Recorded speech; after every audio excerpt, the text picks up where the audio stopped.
الحمد لله نحمده ونستعينه ونستغفره ونعوذ بالله من شرور أنفسنا ومن سيئات أعمالنا من يهده الله فلا مضل له ومن يضلله فلا هادي له أشهد أن لا إله إلا الله وحده لا شريك له وأشهد أن محمدًا عبده ورسوله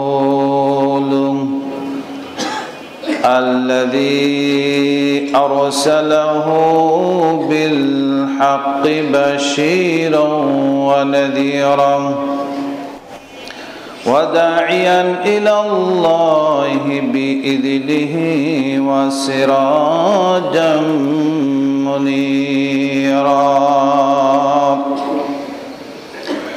أما بعد فإن خير الحديث كتاب الله وخير الهدي هدي محمد صلى الله عليه وسلم وشر الأمور محدثاتها وكل محدثة بدعة وكل بدعة ضلالة وكل ضلالة في النار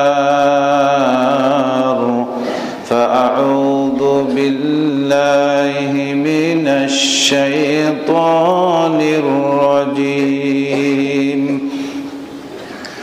بسم الله الرحمن الرحيم قاف والقرآن المجيد بل عجبوا أن جاءهم منذر منهم فقال الكافرون هذا شيء عجيب أإذا متنا وكنا ترابا ذلك رجع بعيد قد علمنا ما تنقص الأرض منهم وعندنا كتاب حفيظ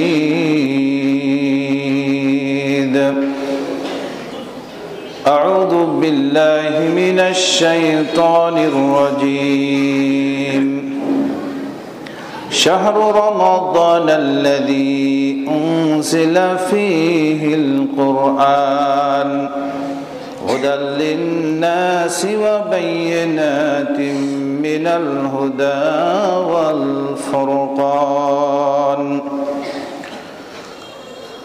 عن عثمان بن عفان رضي الله عنه قال قال رسول الله صلى الله عليه وسلم خيركم من تعلم القرآن وعلمه متفق عليه মাত্রই আল্লাহ সুবহানাহু ওয়া তাআলার দরুদ ও সালাম বর্ষিত হোক আমাদের নবী মুহাম্মদ রাসূলুল্লাহ সাল্লাল্লাহু আলাইহি ওয়াসাল্লামের উপর, শান্তি বর্ষিত হোক তার পরিবার বর্গের উপর, শান্তি বর্ষিত হোক আসহাবে কেরামের উপর, শান্তি বর্ষিত হোক তাবেঈন তাবেঈনগণের উপর, শান্তি বর্ষিত হোক যে সমস্ত মুসলিম নর এবং নারী আল্লাহ এবং তার রাসূলের আনুগত্য করে দুনিয়া হতে বিদায় নিয়ে কবরে চলে গেছেন তাদের উপর। আল্লাহ তাদেরকে ক্ষমা করে দিন এবং তাদের প্রতি রহমত বর্ষণ করুন। আল্লাহুম্মা গফির লাহুম ওয়ারহামহুম। শান্তি বর্ষিত হোক এখনো যে সমস্ত মুসলিম নর এবং নারী আল্লাহ এবং তার রাসূলের আনুগত্য করে যাচ্ছে বহু কষ্ট স্বীকার করে, হাফিজাহুমুল্লাহ, আল্লাহ তাদেরকে হেফাজত করুন। আলোচনা চলছিল শিক্ষা এর মর্যাদা, আর কোন শিক্ষা সেটা আমরা শুনেছি। আর শিক্ষার খাতিরে গত সপ্তাহে বলেছিলাম যে একটি আদর্শ শিক্ষা দরকার। সে আদর্শটা কি? আদর্শটা হচ্ছে নবী মুহাম্মদ রাসূলুল্লাহ সাল্লাল্লাহু আলাইহি ওয়াসাল্লামের আদর্শ। আর নবী করিম সাল্লাল্লাহু আলাইহি ওয়াসাল্লামের আদর্শ ছিল কি? কানা খুলুকুহুল কোরআন, তার চরিত্রই ছিল গোটা কোরআন। ঠিক আয়েশা রাদিয়াল্লাহু তাআলা আনহা এভাবেই জিজ্ঞাসা করেছিল, মা লা তাকরাউল কোরআন, তোমরা কি কোরআন পড়ো নাই? নবী করিম সাল্লাল্লাহু আলাইহি ওয়াসাল্লামের চরিত্র সম্পর্কে জানতে চাও, অথচ তোমরা কি কোরআন পড়ো নাই? যদি কোরআন পড়ে থাকো তাহলে তার চরিত্রটা পেয়ে যাবে। তার চরিত্র ছিল গোটা কোরআন। কানা খুলুকুহুল কোরআন, তার চরিত্রটাই হচ্ছে গোটা কোরআন। তো এই কোরআন মূলত আমাদেরকে শিখতে হবে। এই কোরআন, কোরআন একটি বিপ্লবের নাম, কোরআন একটি আদর্শের নাম। এই কোরআনই আদর্শ কেউ যদি শিখে, আর নবী মুহাম্মদ রাসূল সাল্লাল্লাহু আলাইহি সাল্লামের আদর্শ কেউ যদি শিখে, তাহলে কোনো ছেলে কোনোদিন না হবে সন্ত্রাস, না মাদকসেবী, না সে মিথ্যাবাদী, না সে চুগলামি করবে, কোনো অপরাধের সাথেই সে যুক্ত থাকবে না, যদি সে কোরআনই আদর্শ এবং নবী মুহাম্মদ রাসূলুল্লাহ সাল্লাল্লাহু আলাইহি ওয়াসাল্লামের আদর্শ গ্রহণ করে নেই। তো যেটা বলছিলাম, সম্মানিত উপস্থিত আমার প্রাণপ্রিয় মুসল্লিয়ান কেরাম, আল্লাহ নবী সাল্লাল্লাহু আলাইহি ওয়াসাল্লাম বলেছেন যে খায়রুকুম মান তাআল্লামাল কুরআন ওয়া আল্লামা। মিশকাতের হাদিস নম্বর 2109 নম্বর হাদিস। হাদিসটি বুখারী মুসলিমে এসেছে, অন্যান্য কিতাবগুলোতে এসেছে। হাদিসটি মুসলিম জাহানের তৃতীয় খলিফা ওসমান ইবনে আফফান রাদিয়াল্লাহু তাআলা আনহু বর্ণনা করেছেন। নবী মুহাম্মদ রাসূল সাল্লাল্লাহু আলাইহি ওয়াসাল্লাম বলেছেন যে খায়রুকুম, তোমাদের মধ্যে উত্তম ওই ব্যক্তি, মান তাআল্লামাল কোরআন, যে কোরআন নিজে শিক্ষা করে, কোরআন যে শেখে, সেই হচ্ছে উত্তম। পৃথিবীর বুকে একটি কিতাব, পৃথিবীর বুকে শুধুমাত্র একটি কিতাব, যে কিতাব কেউ যদি শিক্ষা করে সে উত্তম ব্যক্তি হয়। শুধুমাত্র কোরআন, এই কিতাবটি যাকে যাকে ছুঁয়েছে, যাকে স্পর্শ করেছে, সেই স্বর্ণ মানবে পরিণত হয়েছে। হিসাব করুন, কোরআন যে রাত্রিতে নাজিল হয়েছে, যে রাতে, এই রাত্রিটাই হচ্ছে সর্বশ্রেষ্ঠ রাত্রি। কোরআন যে মাসে নাজিল হয়েছে, এই মাসটিই হচ্ছে সবচেয়ে সর্বশ্রেষ্ঠ মাস।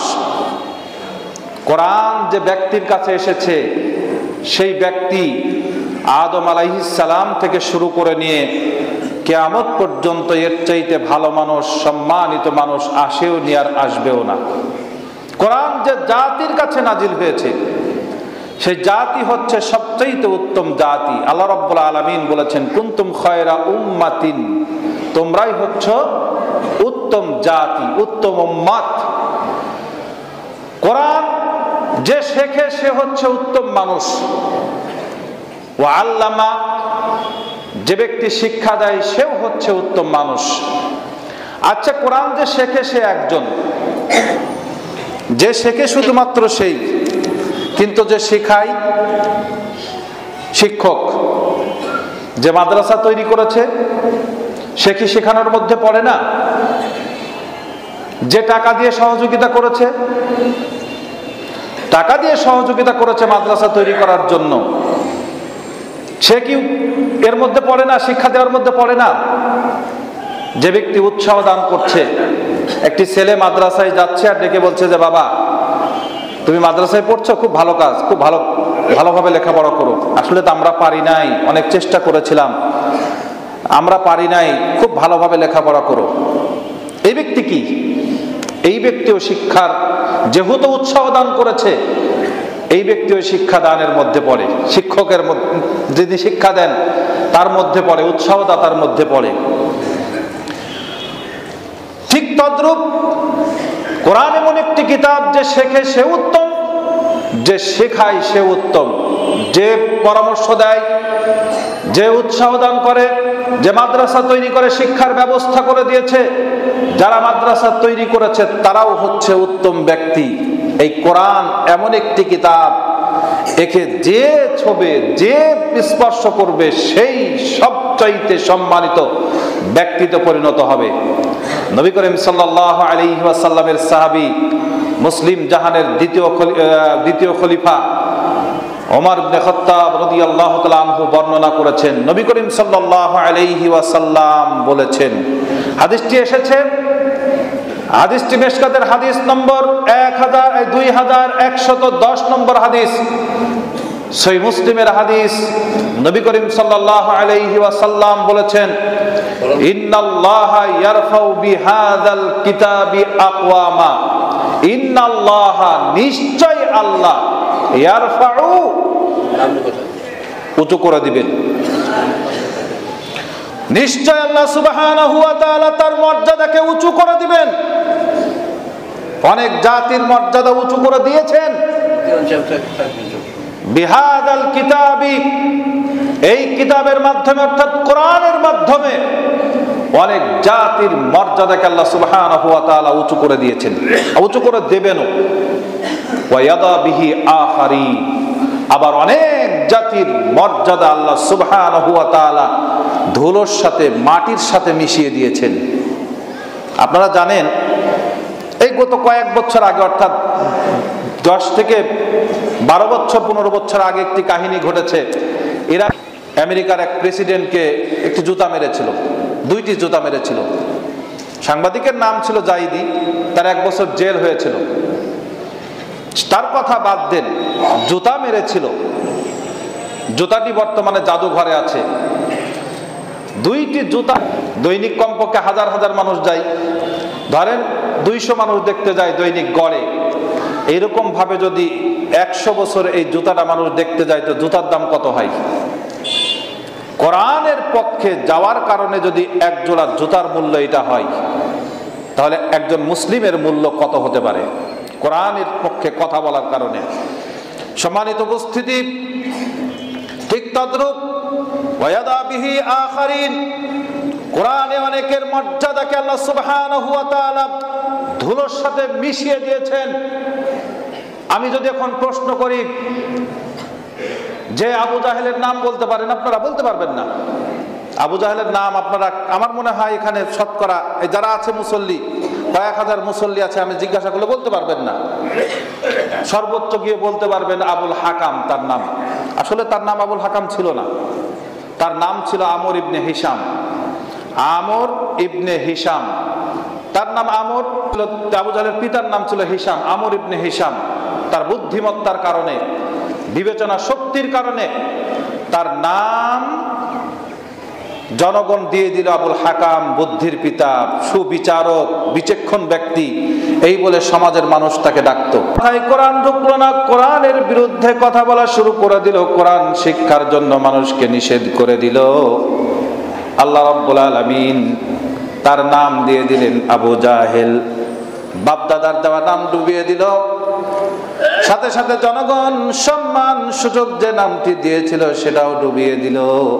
কিয়ামত পর্যন্ত আল্লাহ রাব্বুল আলামিন তার পরিচয় করে দিল আবু জাহেল, মূর্খের পিতা। হিন্দু ডাকে আবু জাহেল, খ্রিস্টান ডাকে আবু জাহেল, ইহুদিও ডাকে আবু জাহেল, আর মুসলমানরা আনন্দের সহিত তার নাম ডাকে আবু জাহেল। এই আবু জাহেলই আছে, সমস্ত মানুষ তার নাম একটি জানে, সেটা হচ্ছে আবু জাহেল। কেন? وقال الذين كفروا لا تسمعوا لهذا القرآن, শুধু বলেছিল যে হে জনগণ, খবরদার তোমরা কোরআন শুনবে না, কোরআন শুনবে না। কোরআন শোনা থেকে বিরত থাকবে, চিল্লাচিল্লি করবে, শোরগোল করবে, কোরআন শিক্ষা করবে না। মুহাম্মদ সাল্লাল্লাহু আলাইহি ওয়াসাল্লাম কোরআন বললে তা শুনবে না। এতটুকু কারণে আল্লাহ সুবহানাহু ওয়া তাআলা তার মর্যাদা ধুলির সাথে মিশিয়ে দিয়ে কিয়ামত পর্যন্ত তাকে মূর্খের পিতা অর্থাৎ আবু জাহেল নামে পরিচিত করে দিয়েছে। সংক্ষিপ্ত আলোচনায় এতটুকু বুঝলাম যে কোরআন ধরলে, শিখলে তা মর্যাদা পাওয়া যায়। এই লক্ষ্যে বল্লা জামে মসজিদের পক্ষ থেকে মাদ্রাসা নির্মাণ করা হয়েছে। হাফিজ পর্যন্ত, কোরআন হেফজ পর্যন্ত সীমাবদ্ধ থাকবে না এই নামটি। অনেকেই নাম নিয়ে অনেকেই কথা বলেছেন যে শুধু হাফেজি মাদ্রাসা নাম দিলে সমস্যা কি ছিল। প্রথম কথা, হাফেজি মাদ্রাসা নাম দিলে কি সমস্যা হতো? হাফেজি মাদ্রাসাটা, এই মাদ্রাসাটা এই বল্লা পর্যন্তই সীমানা থাকবে এই উদ্দেশ্যে কিন্তু মাদ্রাসাটা তৈরি করা হয় নাই বা প্রতিষ্ঠিত করা হয় নাই। নামটি আরবিতে দেওয়া হয়েছে এই কারণেই যে নামটি একদিন শুধু বল্লা নয়, বাংলাদেশ নয়, বাংলাদেশে ওঠে, যার কারণে নামটি আরবিতে রাখা হয়েছে। যে মাদ্রাসাটা শুধু হাফেজি থাকবে না, সাথে সাথে কওমিতে পরিণত হবে, আর কওমিতে পরিণত বাধা থাকবে না। 2 নম্বর কথা হচ্ছে, অনেকেই বলেছেন যে এত প্রতিষ্ঠান, একটি ওই সিঙ্গার মসজিদে আছে, আরেকটি বেহালাবাড়িতে আছে, উত্তরপাড়া মসজিদে একটি আছে, এদিকে আব্দুর রশিদ সাহেব একটি হেফজখানা তৈরি করলেন, আবার একটা গরস্থান পাড়ায়, তারপরেও কেন কেন্দ্রীয় মসজিদে তৈরি হলো? অনেকের কিন্তু এই প্রশ্ন, অনেকে আমাকে ব্যক্তিগতভাবে করেছেন, সরাসরি করেছেন, বাজারে করেছেন, কেন এটা তৈরি হলো? আমি বলতে চাই, এই বল্লাতে এখান থেকে শুরু করেন শাহিন স্কুল, তারপরে আলহেরা, তারপরে স্টারলিট, তারপরে প্রিক্যাডেট, তারপরে এখানে আছে আদর্শ, আরো কতগুলো স্কুল আছে সব আমি চিনি না। কোন স্কুলে কি ছাত্রের অভাব হয়েছে? আবার নতুন আমাদের শিক্ষিত কিছু যুবকরা আলহামদুলিল্লাহ আবার নির্মাণ করলেন গ্রিন লাইফ স্কুল। আমি মনে করি সেখানেও অভাব হবে না ছাত্রের। এই হলে প্রথম কথা, ছাত্র কোথা থেকে আসবে? একটা ভালো উদ্যোগ নিলে সমাজে শিক্ষিত করার লক্ষ্যে, প্রত্যেকটি ছেলেকে শিক্ষিত করার লক্ষ্যে বা সমাজকে কিছু দেওয়ার লক্ষ্যে কিছু করলে সেটা একদিন থেকে থাকবে না। ঠিক তদ্রূপ বল্লা কেন্দ্রীয় আহলে হাদিস জামে মসজিদ, এখানে মানুষ গড়ার কারিগর থাকবে না, মানুষ গড়ার একটি ফ্যাক্টরি থাকবে না, এটা আপনি কিভাবে ভাবলেন? এর প্রথম কথা। 2 নম্বর, আপনি ভাবছেন যে আপনাদের প্রতিষ্ঠান অন্যান্য প্রতিষ্ঠানগুলোর ক্ষতি হবে। আলহামদুলিল্লাহ সামান্য পরিমাণও ক্ষতিও হবে না। আমি এই উদাহরণটা বারবারই দিই। আম্বিয়া, নবীগণের পিতা ইব্রাহিম আলাইহিস সালামকে, কেননা ইব্রাহিম আলাইহিস সালামের 2 সন্তান ইসমাইল আলাইহিস সালাম এবং ইসহাক আলাইহিস সালাম। ইসহাক আলাইহিস সালাম এর ছেলে ছিল ইয়াকুব, ইয়াকুবের নাম ছিল ইসরাইল, আর ইয়াকুব আলাইহিস সালামের সন্তান ছিল 12 জন। এই 12 জন সন্তানকে বলা হয় বনি ইসরাইল। ইব্রাহিম আলাইহিস সালামের পরে যত নবী এসেছে সব বনি ইসরাইলদের বংশের। আর বনু ইসমাইল আলাইহিস সালামের বংশে আসলেন নবী মুহাম্মদ রাসূল সাল্লাল্লাহু আলাইহি সাল্লাম। রেখে আসা হলো সেই মরুভূমিতে, কোনো মানুষ নাই, জন্মানব নাই, সাধারণ একটি গাছ আর কাবার কিছু একটা চিহ্ন আছে। ইব্রাহিম আলাইহিস সালাম তার সন্তানকে রেখে চলে গেলেন। বড় হলো, বড় হওয়ার পরে আল্লাহ রাব্বুল আলামিন বলছেন, ওয়াইদ ইয়ারফাউ ইব্রাহিমুল কাওয়াইদা মিনাল বাইতি ওয়া ইসমাঈল। আল্লাহ রাব্বুল আলামিন বলেন, যখন ইব্রাহিম আলাইহিস সালাম এবং তার সন্তান ইসমাইল আলাইহিস সালাম কি করলেন, যখন কাবা নির্মাণ করতেছিলেন, কাবার ভিত্তিপ্রস্তর স্থাপন করছিলেন, কাবার দেওয়াল গাঁথছিলেন, আর বাপ বেটা মিলে দুজনেই দোয়া পড়ছিলেন, রব্বানা তাকাব্বাল মিন্না ইন্নাকা আনতাস সামিউল আলিম। হে আমাদের রব, হে আমাদের রব, রব্বানা তাকাব্বাল মিন্না, আমাদের তরফ থেকে কবুল করে নাও, আমাদের তরফ থেকে কবুল করে নাও। ইন্নাকা আনতাস সামিউল আলিম, নিশ্চয় তুমি সবচাইতে বড় শ্রবণকারী, তুমি সবচাইতে জ্ঞানী, সবচাইতে বেশি শ্রবণ করো তুমি, আর তুমি সবচাইতে জ্ঞানী, সব জানো। তাহলে আল্লাহ রাব্বুল আলামিন নিজে নির্মাণ করতে বললেন। ইব্রাহিম আলাইহিস সালামকে, ইসমাইল আলাইহিস সালামকে কাবা নিজে নির্মাণ করতে বলেছেন, আর দুজনেই নির্মাণ করছে আর দোয়া করছে, রব্বানা তাকাব্বাল মিন্না, হে আমাদের রব, আমাদের তরফ থেকে কবুল করে নাও। আমিও বলবো, আমাদের রব, আমরা দোয়া করি, তোমার কাছে চাচ্ছি যে আমাদের এই প্রতিষ্ঠানটা তুমি আগে কবুল করে নাও। আমার মনে আছে, বারবার বলি, যে মসজিদে যখন এসেছিলাম 4 বছর আগে, ওখানে দাঁড়িয়ে খুতবা দিয়েছিলাম। এই মসজিদে কয় কাতার মুসল্লি হয়েছিল? বাইরে সর্বোচ্চ 4 কাতার, 3 কাতার। এখনো কিন্তু সেই মসজিদে 3 গুণ বেড়েছে, 3 গুণ বেড়েছে হিসাব করলে। এই পর্যন্ত ছিল মসজিদটা, এ পর্যন্ত এটা বেড়েছে, 2 তালা বেড়েছে। বাইরের মুসল্লি কিন্তু এখনো 1 কাতার হয়, 1 কাতার হলে 3 কাতার হয় মুসল্লি। বাইরের মুসল্লি সেই বাহিরেই আছে, কিন্তু ভর্তি করে দিয়েছেন। কত তাকওয়া দিয়ে এই মসজিদ তৈরি করা হয়েছে বুঝবেন না। এই জন্য আমাদের সর্বপ্রথম দরকার আল্লাহ সুবহানাহু ওয়া তাআলার কাছে তাকওয়া। দোয়া করার দরকার, আল্লাহ সুবহানাহু ওয়া তাআলা তুমি কবুল করে নাও। প্রতিষ্ঠানটার ব্যাপারেও আমি বলি, অনেকেই মন্তব্য করেন এই প্রতিষ্ঠান শুরু হয়ে করে নাও। কবুল করার দরকার। আল্লাহ যদি কবুল করে নাই তাহলে কি হবে সেটা শুনুন। ইব্রাহিম আলাইহিস সালাম এবং ইসমাইল আলাইহিস সালাম প্রতিষ্ঠান তৈরি করলেন, কাবা। একবারে মরুভূমি, লোকজন নাই, মানবহীন একটি জায়গা কাবা। আল্লাহ সুবহানাহু ওয়া তাআলা ইব্রাহিম বললেন, ওয়াজ্জিন ফিন নাস বিল হজ। ইব্রাহিম, তুমি মানুষকে এবার হজের দাওয়াত দাও, হজের ডাক দাও, আযান দাও, হজের জন্য আহ্বান করো। সূরা হজ্জের 27 নম্বর আয়াতে যদি আপনি পড়েন অবাক হয়ে যাবেন। ইব্রাহিম ডাক দিতে বললেন, মানুষটা কোথায়? আল্লাহ রাব্বুল আলামিন বললেন, মানুষের তোমার তো দরকার নাই, মানুষের কাছে পৌঁছানোর দায়িত্ব আমার। আল্লাহ রাব্বুল আলামিন সেই কারণে বলে দিলেন, ওয়াজ্জিন ফিন নাস বিল হজ্জি ইয়াতুকা রিজালান ওয়া আলা কুল্লি দামিরিন মিন কুল্লি ফাজ্জিন আমিক। তোমার দায়িত্ব হচ্ছে শুধু আহ্বান করা, তুমি হজের জন্য দাওয়াত দাও। মানুষ আসবে উঠে চড়ে, মানুষ আসবে বিভিন্ন যানবাহনে চড়ে, দূর দূরান্ত থেকে দেশ উপস্থিত হয়ে হজ করবে, কেউ কোনোদিন বাধা দিতে পারবে না। আসছে, এমন আশা আসছে, এমন ভাবে শুরু হয়েছে। কিছুদিন আগেও আমাদের এক মুসল্লি চেষ্টা চালাচ্ছে 19 সালে হজে যাওয়ার জন্য, পারছে না, সম্ভব হচ্ছে না। টাকা কাবা নির্মাণ করে ওখানেই আযান দিয়েছে, এখন হজের মানুষের অভাব নাই, ইচ্ছা করলেও যেতে পারছে না। তার মানে মানুষ জায়গা দিতে পারছে না, কোটা নির্ধারণ করতে হচ্ছে। অথচ যখন তিনি হজের দাওয়াত দিয়েছিলেন, ডাক দিয়েছিলেন একটি জায়গায়, আমিও বলবো কোথা থেকে ছাত্র আসবে, কোন প্রতিষ্ঠানে যেমন ছাত্রের অভাব হচ্ছে না, আমাদের এই প্রতিষ্ঠানেও দেখবেন অভাব হবে না। শুধু দরকার কবুল হওয়া। আমাদের রব, তুমি আমাদের প্রতিষ্ঠানটা কবুল করে নাও। সবাই এই দোয়া করবেন, দেখবেন যে এই প্রতিষ্ঠান শুধু বল্লা নয়, সারা বাংলাদেশে একটি পরিচিত একটি হবে। শুধু বাংলাদেশ নয়, বাংলাদেশের সীমানা পেরিয়ে বিশ্বের আনাচে কানাচে এই প্রতিষ্ঠানের নাম একদিন ধ্বনিত হবে ইনশাআল্লাহ। এই মসজিদের যেমন হয়, আমি ছোটবেলায় থেকে এই মসজিদের নাম শুনেছি, ছোটবেলায় থেকে আসার সৌভাগ্য। তার কথা কি বলবো, মাত্র 60 বছর হায়াত পেয়েছেন তিনি, আল্লামা আব্দুল্লাহ আল কাফি আল কুরাইশি রাহিমাহুল্লাহ তাআলা। মাত্র 60 বছর, 19 সালে জন্ম, আর 60 সালে তিনি মৃত্যুবরণ করেছেন। আল্লাহ তাকে জান্নাত বাসী করুক, জান্নাত নসিব করে দিন। কথা হচ্ছে তিনি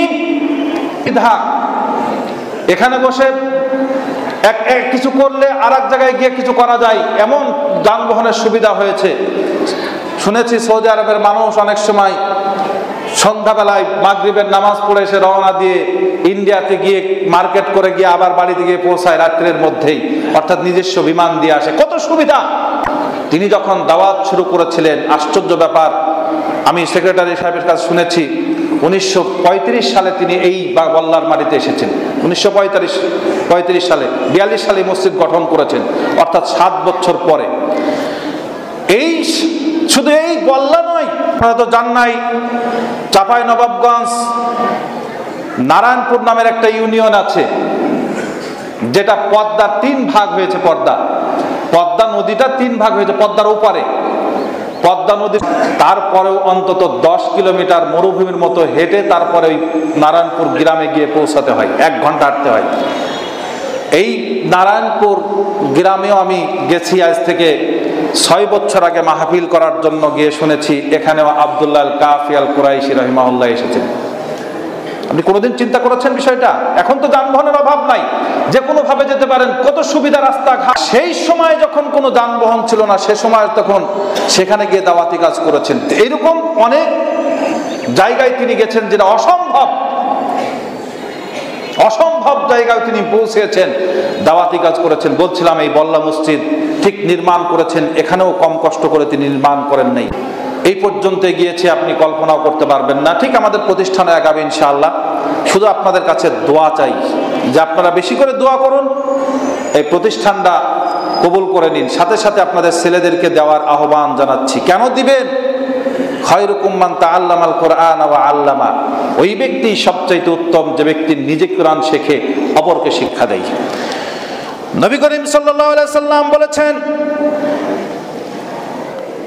আল মাহিরু বিল কুরআন, কোরআনে যারা পারদর্শী, কোরআনে যারা খুব ভালো পড়তে পারে, মা সাফারাতিল কিরামিল বারারা, সে কিয়ামতের ময়দানে তার হাসর হবে লিপিবদ্ধ যে ফেরেশতাগুলো করে, দুই কাঁধে দুই ফেরেশতা যে আছে আপনারা বলে থাকেন, এই লিপিবদ্ধকারী ফেরেশতা, সম্মানিত ফেরেশতাগণদের সাথে কিয়ামতের ময়দানে তার হাসর হবে। কাদের?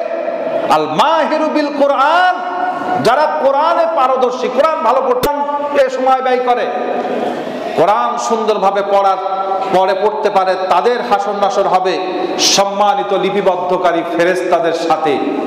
তারপরে সাহাবীরা, তারপরে নবী করিম সাল্লাল্লাহু আলাইহি সাল্লাম বলছেন, ওয়াল্লাযী ইয়াকরাউল কুরআন ওয়া ইয়াতাতাআতা, কিছু ব্যক্তি আছে যারা কোরআন পড়ে, কোরআন পড়ার সময় কি হয়? ইয়াতাতাআতা, কষ্ট হয়ে যায়, বাধা হয়, পড়তে পারে না, বারবার চেষ্টা চালাচ্ছে, আবার চেষ্টা চালাচ্ছে, হয় না, তুতলাই, কোরআন পড়তে চেষ্টা করছে, হয় না, চেষ্টা কিন্তু সে কখনোই ক্ষান্ত হয় না, বারবার চেষ্টা করছে, আবার চেষ্টা করছে, হয় না, আবার চেষ্টা করছে, হয় না, এভাবেই মৃত্যু পর্যন্ত ব্যক্তি চেষ্টাই করে গেছে। নবী করিম সাল্লাল্লাহু আলাইহি সাল্লাম তার ব্যাপারে বলছেন যে ওহু আলাইহি শাকুন লাহু আজরান, তার জন্য 2 গুণ নেকি। যে ভালো পারে তার চাইতেও হয়, বারবার চেষ্টা করে কিন্তু কোরআন পড়তে পারে না, এভাবে সে চেষ্টা ক্ষান্ত হয় নাই, মরা পর্যন্ত সে চেষ্টা চালিয়ে গেছে, তার জন্য 2 গুণ নেকি। সম্মানিত উপস্থিতি, আপনার সন্তান, আমার সন্তানকে কি বানাবেন? আমি অনেকবার বলেছি, এই দিকে আমাদেরকে লক্ষ্য রাখতে হবে। নবী করিম সাল্লাল্লাহু আলাইহি ওয়াসাল্লাম বলেছেন যে ইন্নাল্লাযী লাইসা ফি জাওফিহি শাইউম মিনাল কুরআন, যে ব্যক্তির পেটের ভিতরে কোরআনের কোনো অংশ নাই, যে ব্যক্তির পেটের ভিতরে কোরআনের কোনো অংশ নাই, কোরআন পড়তে পারে না, কোরআনের কোনো শিক্ষা নাই, কোরআনের আলো নাই, অথচ সে মুমিন। যদিও তাদেরকে কোরআনের ভাষায় বলা হয়েছে যে একজন ইমানদার ব্যক্তি যার কোরআন আছে সে হচ্ছে কমলা লেবুর মতো, যার ঘ্রাণও আছে, স্বাদও ভালো।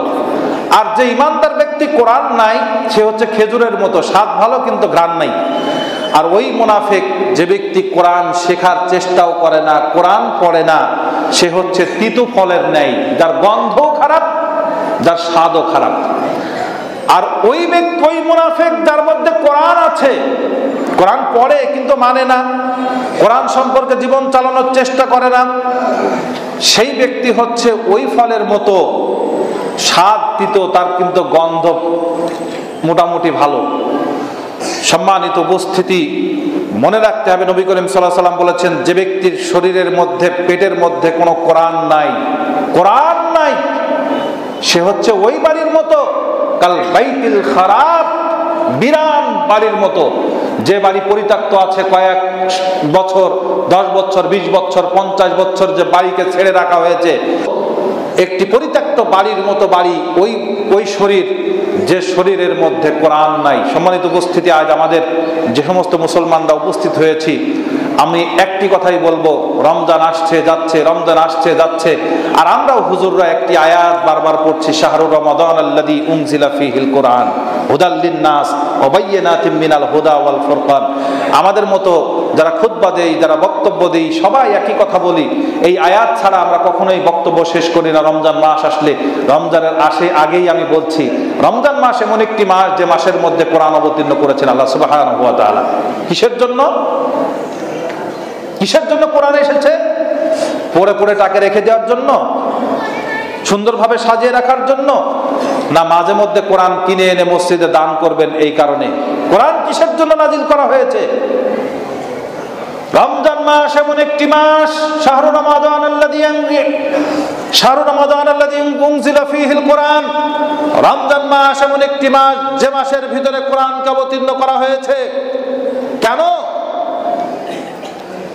হুদাল লিন্নাস, মানুষকে পথ দেখানোর জন্য, হেদায়েত করার জন্য।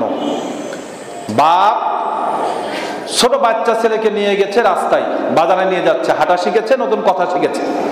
বাপ কি করবে? নিজে হাতটা ধরবে সন্তানের, নিয়ে যাচ্ছে, রাস্তা দিয়ে হাঁটছে আর বলছে, এইটা তোমার চাচা হয়, এটা তোমার খালু, সালাম দাও। এইটা তোমার অমুক, ওইটা তোমার প্রতিবেশী, একে সালাম দাও। এটা তোমার দাদা হয়, একে সালাম দাও। ডান দিক দিয়ে হাঁটবে, বাম দিক দিয়ে হাঁটবে না। এই কথা বলবে, ওই কথা বলবে না। এই কাজ করবে, কি নেবে বলো, এই বিভিন্ন কথা হাত ধরে নিয়ে যাচ্ছে, শিখাচ্ছে বাপে।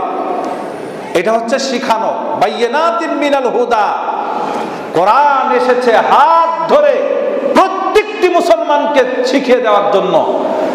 কোনটা মন্দ, কোনটা ভালো, কোনটা ঠিক, কোনটা বেঠিক, কোনটা করা যাবে, কোনটা করা যাবে না, কোনটা অন্যায়, কোনটা ন্যায়, কোনটা করলে সমাজে ভালো হবে, কোনটা করলে অন্যায় হবে, কোনটা করলে ক্ষতি হবে, সব কিছু জীবনের A to Z, শুরু থেকে শেষ পর্যন্ত বাইয়িনাতিন মিনাল হুদা, কোরআনে বিস্তারিত বর্ণনা করে দিবে প্রত্যেকটি মানুষকে।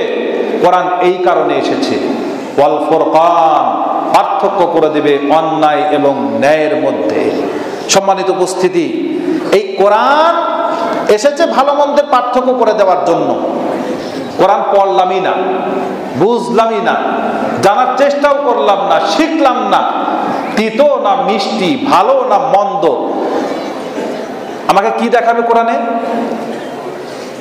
সম্মানিত উপস্থিতি, এই জন্যই মাদ্রাসাটি নির্মাণ করা হয়েছে। বৃহত্তম আহলে হাদিস সমাজ হচ্ছে আমাদের বল্লা সমাজ। এই সমাজের প্রত্যেকটি ছেলে যাতে কোরআন পড়তে পারে, আর সাথে সাথে বড় হয়ে কোরআনের অর্থ পড়ে নিয়ে তার জীবনটা কোরআন অনুযায়ী গঠন করতে পারে। এই জন্য আবারও বলছি, আপনার ছেলেকে অন্তত 3 বছর, যারা হাফেজ হবে আলহামদুলিল্লাহ, হাফেজ পর্যন্ত শেষ করবেন আলহামদুলিল্লাহ, কিন্তু আমি চাচ্ছি যে প্রত্যেকটা ছেলে যাতে কোরআন পড়তে পারে, এই বল্লার প্রত্যেকটা ছেলে শুদ্ধ করে কোরআন পড়তে পারে। আর যদি স্কুল কলেজে পড়ে তাও সমস্যা নাই, স্কুল কলেজে পড়ে অন্তত বাংলা তর্জমালা কোরআন পড়েও যাতে কোরআনের অর্থটা বুঝে, সমাজকে কোরআন অনুযায়ী কিছু দিতে পারে, নিজেকে কোরআন অনুযায়ী গঠন করতে পারে, এই আশা নিয়েই আমাদের এই প্রতিষ্ঠানটি তৈরি করা হয়েছে। ইনশাআল্লাহ আগামী 20 তারিখ থেকেই এই প্রতিষ্ঠানের আমাদের ক্লাস শুরু হবে, রেগুলার ক্লাস। এবং শুরু হলে আলহামদুলিল্লাহ আল্লাহ যাতে এই প্রতিষ্ঠানকে কিয়ামত পর্যন্ত দায়েম এবং কায়েম রাখেন। আপনারা দোয়া করবেন, আল্লাহ যেন কবুল করে নেন। সাথে সাথে আপনাদের ছেলে দিয়ে, আপনাদের সহযোগিতা দিয়ে, অর্থ দিয়ে, তারপরে কথা দিয়ে, তারপরে সবকিছু দিয়ে আপনারা সাহায্যে এগিয়ে আসবেন। এই দাবি, এই দরখাস্ত রেখে আজকের মতো খুতবা এখানেই টানছি। আসসালামু আলাইকুম ওয়া রাহমাতুল্লাহি ওয়া বারাকাতুহু। সুবহানাকাল্লাহুম্মা ওয়া বিহামদিকা আশহাদু আল্লা ইলাহা ইল্লা আনতা আস্তাগফিরুকা ওয়া আতুবু ইলাইক। আলহামদুলিল্লাহ হামদান কাসীরান তাইয়িবান মুবারাকান ফি কামা ইউহিব্বু রাব্বুনা ওয়া ইয়ারদা। আশহাদু আল্লা ইলাহা ইল্লাল্লাহ ওয়া আশহাদু আন্না মুহাম্মাদান আবদুহু ওয়া রাসূলুহু। আম্মা বা'দ, ফাইন্না খায়রাল হাদীসি কিতাবুল্লাহ ওয়া খায়রাল হাদী হাদী মুহাম্মাদিন সাল্লাল্লাহু আলাইহি ওয়া সাল্লাম ওয়া শাররাল উমুরি মুহদাসাতুহা ওয়া কুল্লু মুহদাসাতিন বিদআহ ওয়া কুল্লু বিদআতিন দালালাহ ওয়া কুল্লু দালালাতিন ফিন-নার। ফাউযু বিল্লাহি মিনাশ শাইতানির রাজীম। বিসমিল্লাহির রাহমানির রহিম। ইন্নাল্লাহা মালাইকাতাহু ইউসাল্লুনা আলান নবী ইয়া আইয়ুহাল্লাযীনা আমানু সাল্লু আলাইহি ওয়া সাল্লিমু তাসলিমা। আল্লাহুম্মা সাল্লি আলা মুহাম্মাদ ওয়া আলা আলি মুহাম্মাদিন কামা সাল্লাইতা আলা ইব্রাহিম ওয়া আলা আলি ইব্রাহিম ইন্নাকা হামিদুম মাজিদ। ওয়া সাল্লি আলা জামিইল আমবিয়াল মুরসালিন ওয়াল মালাইকাতিল মুকাররাবিন খুলাফায়ে রাশিদিন আল মাহদিয়িন সাইরুল আনসার ওয়াল মুহাজিরিন। আল্লাহুম্মা ইগফিরলি ওয়া লিওয়ালিদাইয়া ওয়া লিজামিল মুমিনিনা ওয়াল মুমিনাত ওয়াল মুসলিমিনা ওয়াল মুসলিমাত ইন্নাকা সামিউম মুজিবুদ দাওয়াত। আল্লাহুম্মা আনসুর মান নাসারা দীন মুহাম্মাদিন সাল্লাল্লাহু আলাইহি ওয়াসাল্লাম ওয়া জাআলনা মিনহুম আমিন ওয়া আখযুল মান খাযালা দীন মুহাম্মাদিন সাল্লাল্লাহু আলাইহি ওয়াসাল্লাম ওয়া লা তাজাল মিনহুম আমিন। ইবাদাল্লাহ রাহিমাকুমুল্লাহ, ইন্নাল্লাহা ইয়া'মুরুকুম বিল আদলি ওয়াল ইহসান ওয়া ইতা'i যিল কুরবা ওয়া ইয়ানহা আনিল ফাহশাই ওয়াল মুনকার ওয়াল বাগই ইয়া'iযুকুম লাআল্লাকুম তাযাক্কারুন। উযকুরুল্লাহা ইয়াযকুরুকুম ওয়া ইস্তাজিব লাকুম। রাব্বানা আতিনা ফিদ দুনিয়া হাসানাতাও ওয়া ফিল আখিরাতি হাসানাতাও ওয়া কিনা আযাবান নার। ফাযকুরুনি আযকুরুকুম ওয়াশকুরু লি ওয়া লা তাকফুরুন। আকিমুস সালাহ।